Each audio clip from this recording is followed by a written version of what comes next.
What's up, guys? Today I want to talk about the art of banter, okay? Because banter is fucking everything. Recently, I put up a poll in my Facebook group asking all my members what was the aspect of online dating that they struggle with the most. And what they said was they all struggle with coming up with witty replies and having good banter in conversations. So today I'm going to go through a whole bunch of conversations. I'm going to break down all of the techniques, thought processes, and mechanisms behind coming up with good replies and having interesting conversations, right? Now, throughout all my coaching, my mastermind, I've realized there's one problem that guys have that stopped them from being able to come up with good, witty replies. And that is they are too fucking logical. All right, they lack that ability to be able to get a reply and then to think of it in more abstract ways and then to tie it back into a reply that abides by all the laws of seduction, right? Like frame control, investment, so on and so forth. So that's what we're going to break down today. All right, so let's crack into it. So first reply here, you have a nice looking body by the looks of it, but looks aren't everything, all right? Now, if I was gonna be a logical motherfucker, I'd probably just be like, oh, thanks. Do you go to the gym? You know, something fucking lame like that. Instead, I'm just like, I'm glad and relieved you said that. So this means you're not just gonna see me as a piece of meat then. So when I saw the butt looks aren't everything, it made me think of that whole meme where guys are just like, don't just treat me like a piece of meat, right? Something that girls usually say, but when a guy says it, it's kind of funny.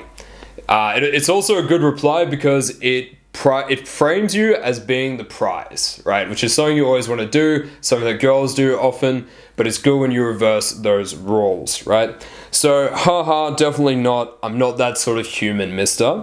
However, if you treat me like meat, I'll treat you like meat too. Again, if you were going to be logical and you were going to follow a linear thought process, you'd just be like, nah, I would never do that, blah, blah, blah, something like that, right? Instead, I'm like, well, if you do, at least use honey soy marinade. So kind of witty. It's like instead of just talking about just meat, I'm talking about honey soy marinade, right? Now, this is called conversational threading. So when you have one path of conversation, one topic, and then you introduce a new topic instead of letting it die out or go on a linear train of thought, right? So we went from meat to honey soy marinade. I'm introducing that thread. So that opens up more possibilities for conversation. So she puts in a pretty typical response. How do you know my favorite, right? So then I'm just like, just a coincidence, screw star signs, marinade preference is true compatibility, okay? So here we went from meat to honey soy marinade, and now I introduced star signs, right? So that opens up the possibility of talking about star signs or something related, if she chooses to bite on that, which she doesn't in this circumstance. Instead, she creates her own thread. So she's like, but do you like pineapple on your pizza? Then I'm just like, I'm shamelessly for it, are you, right? So you get the gist, right? So think in more abstract ways and then create new topics as opposed to letting your conversations just die out or become really fucking boring. All right, second technique I want to cover is push-pull, right? So push-pull is whenever you give a compliment and then you say something that's challenging or like a tease, right? So in this example, I guess this is a reply to an Instagram story or something like that. I like everything about this pic except the flash. Retake. And then positive response. Too late. Pants are back on. Right? Now this next reply, I'd probably call this just exaggeration, right? It's just whenever you're being silly and just like over exaggerating in your response in a way that's kind of funny. So, most disgusting sentence I have ever heard. So, I'm so sorry. You can make it up to me by taking off said pants, right? Going back to the previous topic. Wow, haha, dad jokes, so funny.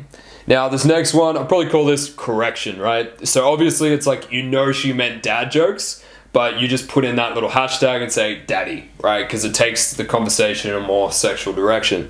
Now, you can do this, you can use this technique whenever it's called for, right? Sometimes you'll have a reply that's like not as enthusiastic, and something you could say is you misspelled, and then say like you are so amazing or something like that, right? So correction. So next technique, role play. If this will fucking load. Okay, there we go. So, hey, look who it is. Hey, it's been a while. How's our kids, right? So I'm introducing that whole role play of like being parents and having kids, right? It's just a bit of fun. So it has kids are doing great. Good. I'll make up for my absence on our romantic date. So this is called soft closing. I do this all the fucking time, right? So instead of saying, we should split a bottle sometime, you just say, whatever, and then tie it into on our romantic date, right? And what this allows you to do is it allows you to gauge how keen she is on the idea of a date without actually losing value and just straight up going for the meat, right? Because if you're on Tinder and you're going for the meat, like we should split a bottle of wine on like the third or fourth exchange, then likely chances are she's going to be like, oh, okay, it's another desperate guy, and just not fucking reply, right? So, but on the other hand, you don't want to just like message for ages without going for the close aimlessly, right? You always want to be moving it forward. So this is a great way of doing that, of testing where she's at and knowing what the fuck you're doing, right?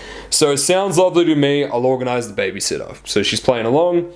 Sounds good, babe. I've got a few ideas for our date. Ruin the surprise and tell me? Not sure if I should say. Could be somewhat explicit. Sure you want to know. So I'd refer to this as a precursor. I do this pretty much always before I'm about to sext, right? It just gets her permission to do it. It gets her involved. And it's way better than just randomly just fucking going into it, okay? But I'm going to cover sexting in a whole other video. So last technique I want to talk about is just the simple idea of teasing, right? So look at this one. It's just like, nah, just a caramel latte from Starbucks with my name on it would make me happy. So again, thinking in abstract ways, when I see caramel latte and Starbucks and I know she's a white girl, it makes me think of that whole meme about, basic white girls, right? So knowing those associations, I'm just like, such a white girl with a tongue face, right? So I put the tongue face emoticon in there just to let her know that I'm not like serious and I'm not actually being mean. I'm just playfully sort of teasing her, right? Because there's a line between just straight up being a fucking asshole and teasing, okay? And that line is you do it playfully, right? So she knows you're not fucking serious. What's not a white girl drink? Laughy crying face. Anything non-Starbucks related or with an alcohol percentage above 0.01.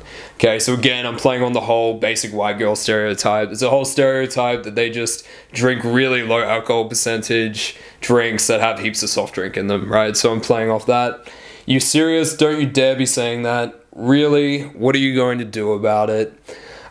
Being mad, that's absolutely not true. Want to fight me then. I'm always doing this whole want to fight me then because you can take it in a lot of sexual directions, right? So yes, I'm serious. You sure? I don't fight fair. Sort of just like building tension. Me neither, 100% sure. How so? Getting her to invest.